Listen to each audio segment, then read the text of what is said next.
नमस्कार दोस्तों, मैं लोकेश कुमावत आप सभी का अपने इस डिजिटल प्लेटफॉर्म शिक्षा प्रथम पर स्वागत करता हूं। हम अपने इस डिजिटल प्लेटफॉर्म पर आरबीएससी तथा एनसीईआरटी की साइंस को पढ़ रहे हैं। यह साइंस हमें हमारे आने वाले एग्जाम रीट में बेहद ही कारगर साबित होने वाली है। तो आप पूरे मनोयोग के साथ में हमारे इस चैनल से जुड़कर अपनी तैयारी को मजबूत कर सकते हैं। अभी तक हम कंप्लीट कर चुके हैं कोशिका, ऊतक और जैव विविधता। जैव विविधता में छोटा सा पार्ट बचा हुआ है, उसके बारे में आज अपन बात कर लेते हैं। तो मैंने आपको बताया था जैव विविधता में वर्गीकरण, क्लासिफिकेशन। क्लासिफिकेशन जो किया गया था वो 5 जगत थे, किंगडम जो थी, 5 किंगडम क्लासिफिकेशन किया गया था। 5 किंगडम क्लासिफिकेशन जो था वो विटकर ने किया था। सबसे ज्यादा फेमस जो क्लासिफिकेशन है वो है 5 किंगडम क्लासिफिकेशन, जो कि विटकर के द्वारा किया गया। विटकर के अनुसार मोनेरा, प्रोटिस्टा, कवक, प्लांटी और एनिमेलिया 5 तरीके के किंगडम होते हैं। अभी हम बात कर चुके हैं यहाँ पे मोनेरा के बारे में, प्रोटिस्टा के बारे में और फंजाई के बारे में। इसके बाद हमने पिछली वीडियो में देखा था पादप के बारे में। आज हम बात करेंगे एनिमेलिया के बारे में। तो एनिमेलिया का वर्गीकरण किस आधार पर किया गया है ये अपन जान लेते हैं। तो सबसे पहले एनिमेलिया एनिमेलिया होता क्या है? तो एनिमेलिया होते हैं जीव जंतु और प्राणी। ठीक है, जंतु जो होते हैं वो एनिमेलिया संघ में रखे गए हैं। ठीक है, तो इसके बारे में अपन जानते हैं। तो इनका वर्गीकरण किया गया था पहले बेसिकली नोटोकॉर्डेटा के आधार पर किया गया था। नोटोकॉर्डेटा युक्त और नोटोकॉर्डेटा विहीन, यानी कि कशेरुक दंड के आधार पर वर्गीकरण किया गया था सर्वप्रथम। तो इसको 2 भागों में विभक्त किया गया था। एक तो थे नोटो एक मिनट, पहले तो थे नोटोकॉर्डेटा विहीन, नोटोकॉर्डेटा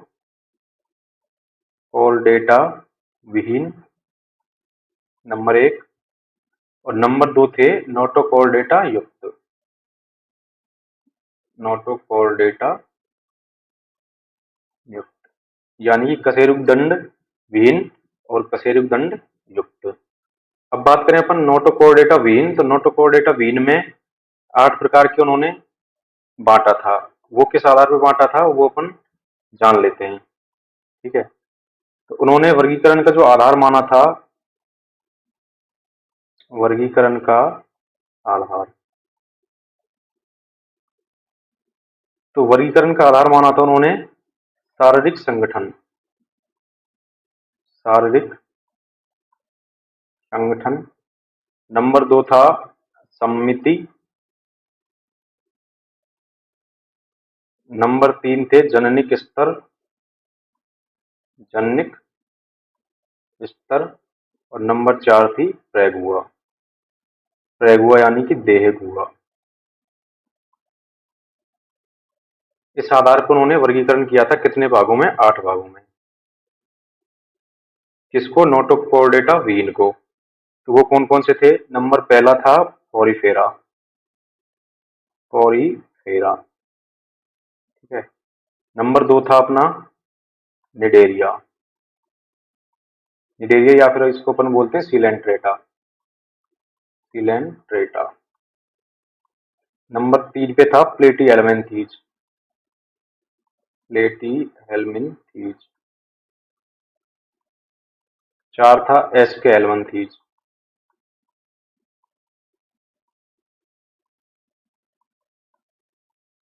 5 पे था एनेलिडा। 6 था ऑर्थोपोडा, ऑर्थोपोडा। मोलस्का। और लास्ट था इकाइनोडर्मेटा, इकाइनोडर्मेटा। अब देखिए उन्होंने वर्गीकरण कैसे किया था। तो मैंने आपको भी बताया था कि उन्होंने वर्गीकरण किया था 4 विशेष पे: शारीरिक संगठन, सम्मिति, जननिक स्तर और प्रेगुआ। आप विश्वास कीजिए कि वीडियो देखने के बाद में आपको ये पूरा चैप्टर एकदम क्लियर हो जाएगा कि शारीरिक संगठन क्या होता है, सम्मिति क्या होती है, जन्य स्तर क्या होते हैं, द्विकोरिकी त्रिकोरिकी इस तरह के जन्य स्तर होते हैं तो वो कैसे बने होते हैं, प्रेगुआ क्या होती है, कूट प्रेगुआ क्या होती है, वास्तविक प्रेगुआ क्या होती है, एगुआ क्या होती है, तो ये सारी चीजें अपने को क्लियर हो जाएंगी। सबसे पहले अपन बात करते हैं शारीरिक संगठन के बारे में। तो शारीरिक संगठन सबसे पहले क्या बनती है, कोशिका। तो सबसे पहले बनती है कोशिका। क्या, कोशिका।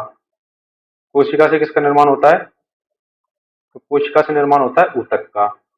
ऊतक के बाद में क्या बनते हैं, ऊतक के बाद में बनते हैं अंग, और अंग से निर्माण होता है तंत्र का, उसके बाद हम बनते हैं शरीर।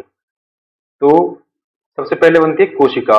तो कोशिकीय जीव जो होते हैं जिनमें शरीर केवल कोशिका से बना होता है, कोशिकीय जीव होते हैं वो होते हैं पोरीफेरा। ठीक है। और जिनमें शरीर ऊतकीय स्तर का होता है, ऊतकीय स्तर का जिनमें शरीर होता है वो होते हैं अपने निडेरिया। कौन से, निडेरिया यानी सिलेंट्रेटा। ठीक है। अंग स्तर का जिनमें होता है वो होते हैं अपने प्लेटी एलवेंथीज। कौन से, प्लेटी एलवेंथीज। और इसके बाद में सारे के सारे होते हैं वो होते हैं अंग तंत्र स्तर के। ठीक है। तो एक बार बात कर लेते हैं पोरीफेरा। पोरीफेरा होता है कोशिकीय स्तर का शरीर, कोशिकीय स्तर। शरीर में किसका होता है, कोशिकीय स्तर का। अगली बात अपन करेंगे निडेरिया की। निडेरिया में होता है ऊतकीय स्तर। ऐसे क्रम से पढ़ेंगे तो अपने को पूरा कंसेप्ट एकदम क्लियर हो जाएगा। इसके बाद बात करेंगे प्लेटी एलिमेंथीज। तो प्लेटी एलिमेंथीज होते हैं अंगीय स्तर के, जिनमें शरीर कैसा होता है, अंग स्तर का। इसके बाद में ये सारे पांचों में अंग तंत्र स्तर का होता है, अंग तंत्र स्तर का। ठीक है? जब मैंने पहली बार पढ़ा था तो मेरे को भी ये एकदम समझ में नहीं आए थे, लेकिन जब धीरे धीरे मैंने कोशिश की इधर उधर से इनके बारे में जानकारी एकत्रित की तो पूरा कंसेप्ट एकदम क्लियर हो गया ये किस तरह से बनते हैं, और इनमें जो वर्गीकरण किया गया है वो किस आधार पर वर्गीकरण किया गया है। ठीक है।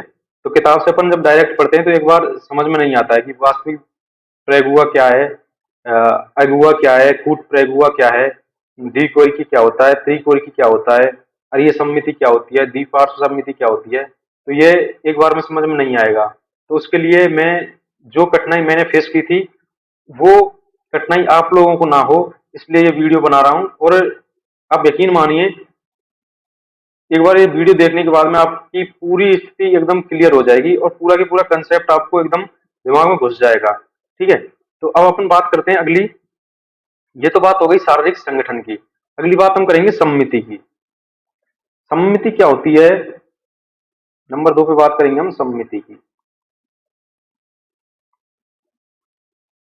तो सम्मिति दो तरह की है, एक तो अरीय और एक है द्विपार्श्व। कौन कौन सी, एक तो अरीय सम्मिति होती है और एक द्विपार्श्व सम्मिति होती है। अब ये होती क्या है ये अपन जान लेते हैं। तो अरीय सम्मिति और द्विपार्श्व सम्मिति, तो ये मान लो कोई जीव है, ठीक है। अरीय सम्मिति में यदि इसको ऐसे काट दिया जाए तो भी इसके दो बराबर हिस्से होंगे, यानी कि ए और बी, ये दोनों एक जैसे होंगे, सेम होंगे। ठीक है। ए और बी दोनों क्या होंगे, सेम होंगे। ठीक है। यदि इसको ऐसे काट दिया जाए तो भी ये वाला हिस्सा और ये वाला हिस्सा दोनों क्या होंगे, बराबर होंगे। यदि इसको ऐसे काट दिया जाए तो भी ये वाला हिस्सा और ये वाला हिस्सा भी क्या होगा, बराबर होगा। ठीक है। यानी कि मेरा कहने का मतलब है कि इसको कैसे भी काटें अपन, इसको यदि कैसे भी काटा जाए तो ये हमेशा दो बराबर हिस्सों में विभक्त होगा। ठीक है। तो ये होती है अरीय सम्मिति। अब जब अपन बात करें द्विपार्श्व सम्मिति की, तो द्विपार्श्व सम्मिति में क्या होता है, जैसे कि एम है अपना, एम, इसको केवल एक ही दिशा से, एक ही एक्सिस पे अपन काट सकते हैं इसको। ठीक है।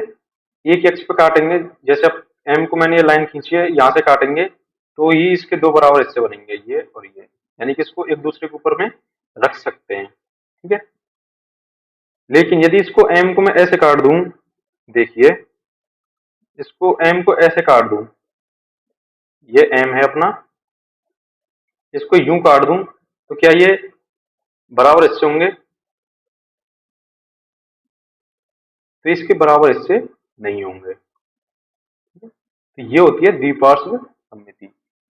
और ये सममिति में दो बराबर हिस्से होते हैं। द्विपार्श्व सममिति में केवल एक अक्ष से काटने पर ही दो बराबर हिस्से होंगे, ठीक है, बाकी किसी भी साइड से काटने पर दो बराबर हिस्से नहीं होंगे, ठीक है। तो ये होती है अपनी अरीय और द्विपार्श्व सममिति। अब अरीय सममिति किस किस जीव में पाई जाती है? तो अरीय सममिति पाई जाती है पोरीफेरा, निडेरिया और एकाइनोडर्मेटा। इनमें क्या पाई जाती है? अरीय सममिति। अरीय सममिति पोरीफेरा, निडेरिया और एकाइनोडर्मेटा, इन तीनों में क्या पाई जाती है? इनमें पाई जाती है अरीय सममिति, ठीक है। बाकी सब में 3, 4, 5, 6, 7 में द्विपार्श्व सममिति पाई जाती है। कौन सी? द्विपार्श्व सममिति। द्विपार्श्व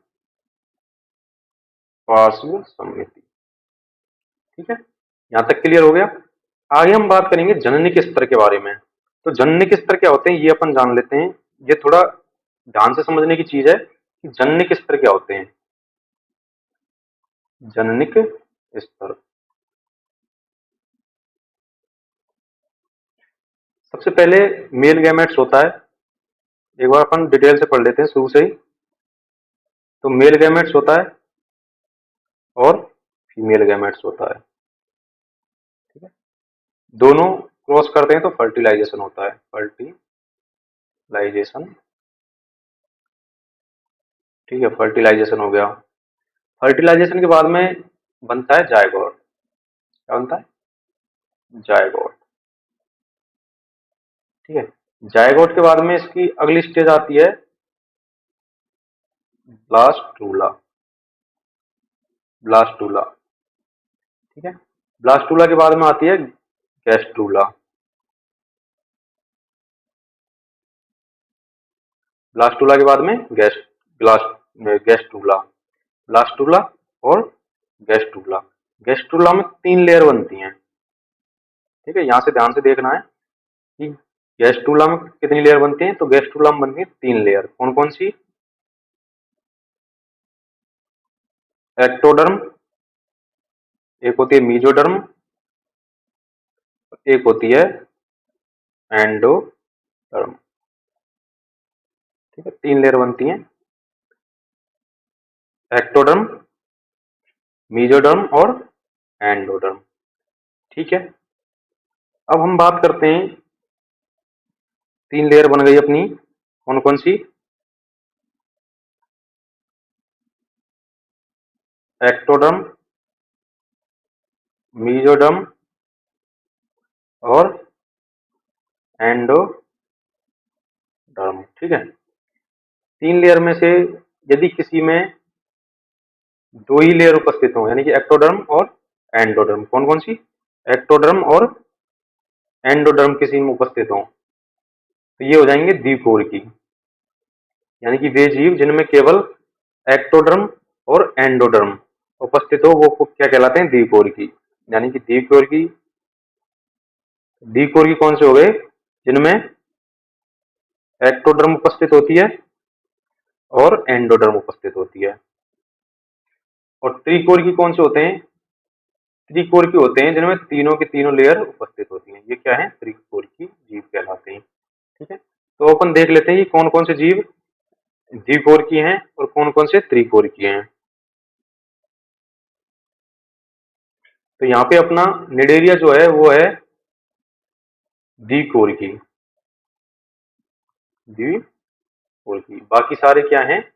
ये बाकी नीचे वाले क्या हैं? त्रिकोरिकी। नीचे वाले क्या हैं? त्रिकोरिकी। इसमें कोई नहीं होती। तो ये है द्विकोरिकी है कौन सा? निडेरिया। और निडेरिया के बाद में जो सारे हैं वो क्या हैं? त्रिकोरिकी, ठीक है। ये क्या है? त्रिकोरिकी। तो अब मुझे नहीं लगता कि द्विकोरिकी और त्रिकोरिकी में कोई दिक्कत होगी।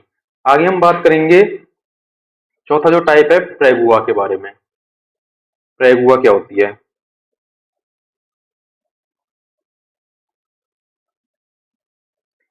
तो प्रेगुआ के बारे में समझने से पहले एक बार देख लेते हैं। ये है कोई एक मिनट।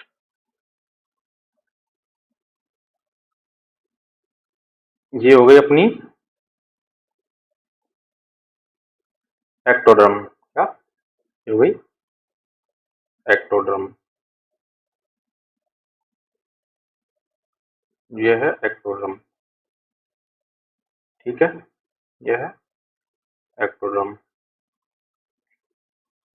ठीक है, बाहर वाली जो होती है लेयर उसको बोलते हैं अपन एक्टोडर्म। इसके अंदर वाली जो लेयर होगी, मध्य वाली जो लेयर होती है उसको बोलते हैं मीजोडर्म। ये मीजोडर्म होती है। और जो सबसे लास्ट वाली ये हो गई अपनी मीजोडर्म। और जो सबसे लास्ट वाली होती है उसको बोलते हैं एंडोडर्म। सबसे लास्ट वाली को बोलते हैं एंडोडर्म।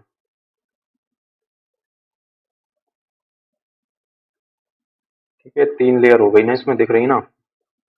एक कलर कर देते हैं इनमें। एक तो ये हो गई, ये तो हो गई अपनी एक्टोडर्म।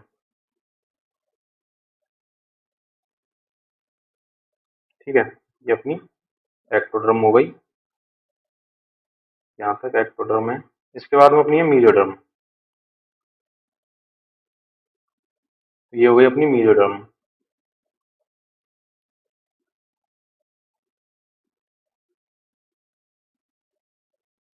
और इसके बाद में होती है अपनी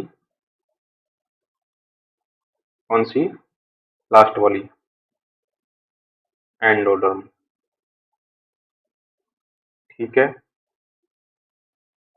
यदि एंडोडर्म और मीजोडर्म के बीच में यदि कुछ स्थान बचता है, जैसे यहाँ पे शेष बच रहा है, यदि जिनमें स्थान बचता है उनमें तो होती है वास्तविक प्रेगुआ उपस्थित, यानी कि वास्तविक देगुआ उपस्थित होती है। लेकिन जिनमें यदि स्थान नहीं होता उनमें वो होती है एगुआ, यानी कि उनमें वास्तविक देगुआ का क्या होता है? अभाव होता है। वास्तविक देगुआ का अभाव होता है। लेकिन कई बार क्या होता है, ये कई ऐसे जीव भी होते हैं जिनमें मीजोडर्म और एंडोडर्म के मध्य में स्थान तो नहीं होता, लेकिन ऐसा प्रतीत होता है कि जैसे उनके बीच में खाली स्थान बचा हुआ है, यानी कि उनके बीच में देगुआ उपस्थित हो, तो उनको बोलते हैं अपन कूट प्रेगुआ वाले। कौन से? कूट प्रेगुआ वाले। ठीक है, अब हम बात करते हैं। तो ये है अपनी एक्टोडर्म। और सबसे नीचे वाली कौन सी है? एंडोडर्म। और ये रेड वाली कौन सी है? मीजोडर्म। एक चीज तो अपने को समझ में आ रही है कि देगुआ किसमें होगी? जिसमें मीजोडर्म उपस्थित होगी। ठीक है, मीजोडर्म जिसमें उपस्थित होगी उनमें क्या होगी? देगुआ पाई जाएगी। तो मैंने भी आपको बताया था कि जो अपना ये है कौन सा? निडेरिया। निडेरिया कैसा है? द्विकोरिकी। निडेरिया में केवल 2 लेयर होती है। कौन कौन सी? एंडोडर्म और एक्टोडर्म। तो इसमें तो क्या है? वास्तविक देगुआ का अभाव होगा, यानी कि इसमें देगुआ पाई नहीं जाएगी। इसमें निडेरिया में देगुआ का अभाव होता है। निडेरिया में देगुआ का क्या होता है? अभाव।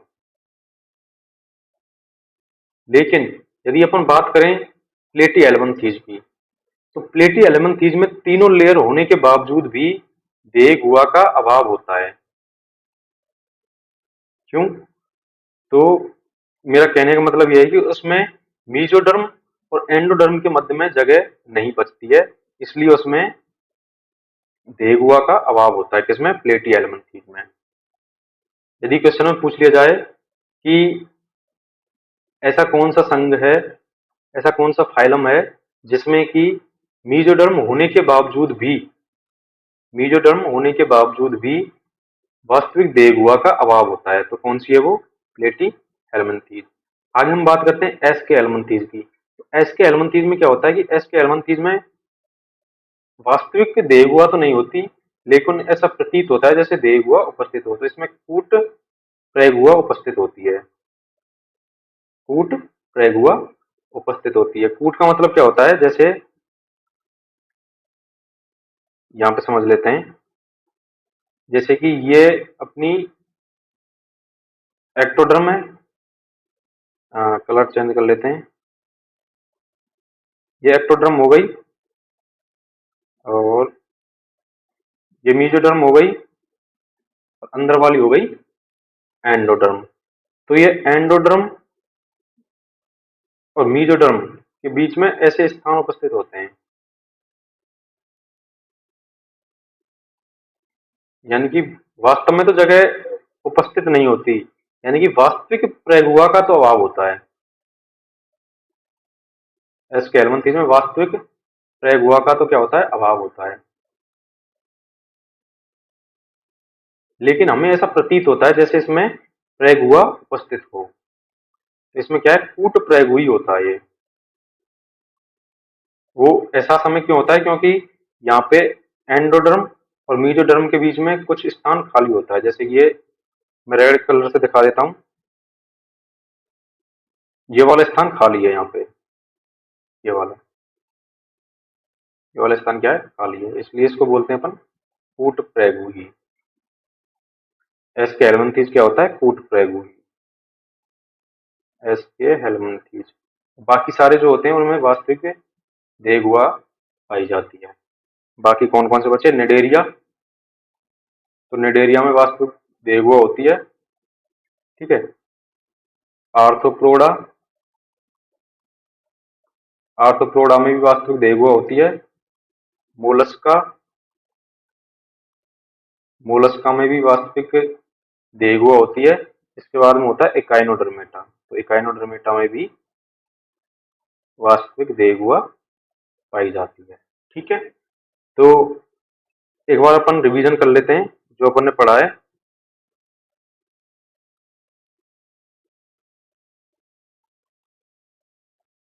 ठीक है, एक बार देख लेते हैं अपन ने क्या पढ़ के गए अभी। ये देखिए, सबसे पहले अपन ने वर्गीकरण किया था एनिमेलिया जो थी उनमें नोटोकॉर्डेटा विहीन और नोटोकॉर्डेटा युक्त। नोटोकॉर्डेटा विहीन में को कितने भागों में बांटा था अपन ने, 8 भागों में। कौन कौन से, पोरीफेरा, नंबर 2 था अपना पोरीफेरा निडेरिया, प्लेटी एलमंथीज, यानी कि आगे देख लेते हैं अपन, प्लेटी एलमंथीज, एस्के एलमंथीज, एनेलिडा, आर्थ्रोपोडा, मोलस्का और इकाइनोडर्मेटा। अब इनको अपन ने बांटा था किस आधार पे, शारीरिक संगठन के आधार पे, सम्मिति के आधार पे और जन्य के स्तर तथा प्रेगुआ के आधार पर। अब अपन बात करते हैं पोरीफेरा की। तो पोरीफेरा क्या है, कोश के स्तर, यानी कि इसमें शरीर कैसा होता है, कोश के स्तर का। इसके बाद अपन बात करेंगे निडेरिया की, तो निडेरिया में होता है ऊतक के स्तर, ठीक है। प्लेटी एलमंथीज में होता है अंग स्तर का शरीर होता है। इसके बाद में एस्केलमंथीज, एनालिडा, ऑर्थोपोडा, मोलस्का, इकाइनोडर्मेटा, इनमें अंग तंत्र स्तर का होता है। कैसा होता है, अंग तंत्र स्तर का, ठीक है।